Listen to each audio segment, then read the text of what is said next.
দাও দাও দাও, চলো চলো। কর কর কর করো। শান্তনুবাবু, আজকে মমতা বন্দ্যোপাধ্যায় বন্যা এসেছিলেন। তিনি দুটো অভিযোগ করেছেন। একটা বলছেন যে বিজেপি প্রার্থী তিনি কেন ফর্ম ফিল আপ করছেন না সিএতে। আগে তাকে জিজ্ঞাসা করুন, তাকে ফর্ম ফিল আপ করতে হবে। কি বলবেন? আমি ফর্ম ফিল আপ করবো কি করবো না সেটা আমার রাইট, সেটা তো এ রাজ্যের মুখ্যমন্ত্রী বলে দিতে পারবেন না। কিন্তু উনি যেটা করছেন সেটা আগে বন্ধ করুন। উনি মানুষকে ভাওতাবাজি দিয়ে যে টাকা তুলছেন, সিএ অ্যাপ্লিকেশন করলে সিটিজেনশিপ চলে যাবে, তাহলে ভোটার কার্ড আর রেশন কার্ডে যদি মানুষের সিটিজেনশিপ হয়, ওনার ডিআইবি ইনকোয়ারিতে কেন 71 সালের আগের দলিল লাগছে? আর 71 সালের আগের দলিল না থাকলে ডিআইবি টাকা তুলছে লক্ষ লক্ষ কোটি কোটি টাকা, এই টাকা কোথায় পৌঁছচ্ছে? মুখ্যমন্ত্রী জবাব দেবে। উনি বলে সারা দেশে কেউ অ্যাপ্লাই করেনি, দুজনকে বাইরে থেকে ধরে এনে অ্যাপ্লাই করানো হয়েছে। সেগুলো তো আমরা বুঝবো, সেন্ট্রাল গভর্নমেন্ট বুঝবো কাকে অ্যাপ্লাই করতে হবে না করতে হবে, তো ওনার হেডেক নয়। উনি রাজনৈতিক বিরোধিতা করছে, করুক। সেন্ট্রাল গভর্নমেন্টের রাইট যেটা সেটা সেন্ট্রাল গভর্নমেন্ট করবে, কিন্তু আমার কথা হচ্ছে উনি কেন ভাওতাবাজি দিয়ে টাকা তোলাচ্ছেন ডিআইবি দের মাধ্যমে? স্টপ করুক এগুলো ইমিডিয়েটলি।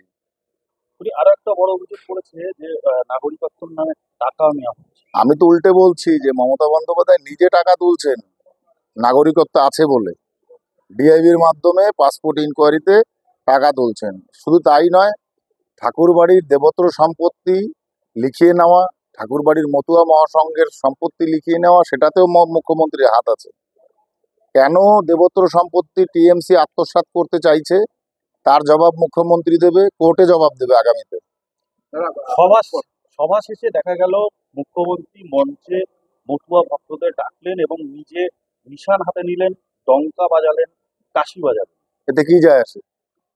ডঙ্কা কাশি নিশান, হরিপুরচাঁদকে ডঙ্কা কাশি নিশান তো যে কেউ বাজাতে পারে, যে পারে সে তো বাজাবে, তাতে কি যায় আসে? মানে উনি বাজালেন বলি কি ভোট ওনার ঘাটে খাদে পড়বে? মন পাওয়ার চেষ্টা। উনি আগে হরিগুরুচাঁদ ঠাকুরকে যে গালিগালাজ করেছে সেটা আগে উনি ক্ষমা চাক, তারপরে উনি পরে আসবেন ডাঙ্কা বাজাতে।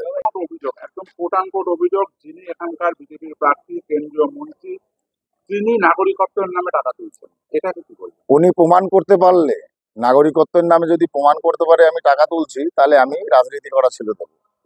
আর উনি যে টাকা তুলছেন আমাদের এই উদ্বাস্তু মানুষদের কাছ থেকে, সেই টাকা ডিআইবির মাধ্যমে ওঠানো হচ্ছে, সেটা উনি জবাব দেবেন।